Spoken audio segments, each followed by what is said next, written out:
All right, so let's talk about how to make a cinemagraph, which is a kind of animated GIF where only part of the image moves and not the whole thing. So the first thing we want to do is we want to remake our spinning popcorn GIF. Here we go. Photoshop's thinking about it.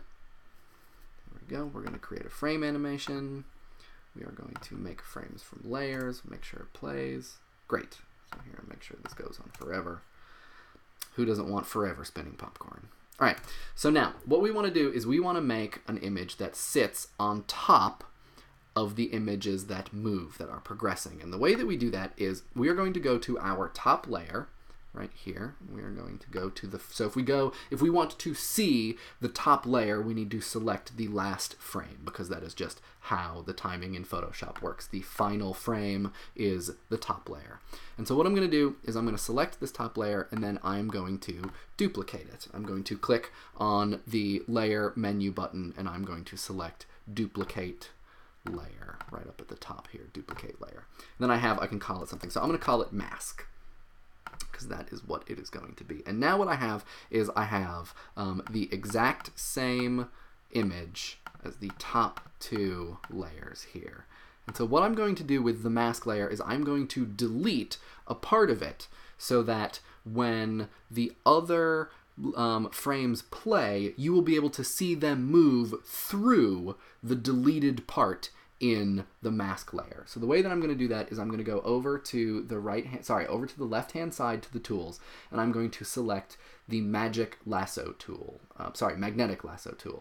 You could also do the quick selection tool. They are two different kinds of selectors. I like the magnetic lasso. And then what I'm going to do is I'm just going to click along the inside rim of the bowl here. And you can see, if you move carefully, the magnetic lasso kind of, does some algorithmic magic where it knows at what pixels the colors change, so that it just kind of does a lot of the hard work for you. And then you can see once you complete the circuit and get back to where you started, you get a little circle in the magnetic lasso icon, and that's how you know you have gone full circle. So I'm going to click on that, and then I get a nice little like dotted line that lets me know that I have made a selection. So what I'm going to do is I'm going to delete that selection.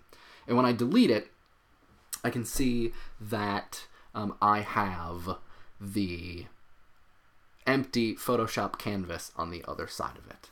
So that's how I know that I have now made a transparent mask that is sitting, right, because it is the top layer, it is sitting on top of every other layer.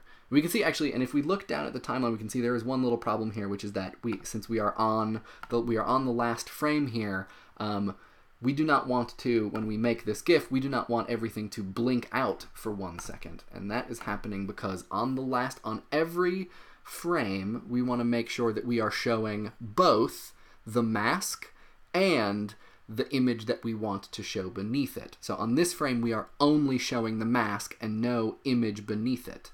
So we can see here, if we go to frame 9, right, we are showing the mask and the second image. At frame 8, we are showing the mask and the third image, 7, mask, and fourth image, and so on and so forth. So at 10, we want to show the mask and the first image. So then if we hit play, you can see we have made a little bit of a wiggly cinemagraph as the mask makes sure that the bowl itself keeps from spinning. The popcorn itself does a fun little dance. So that's how you make a cinemagraph.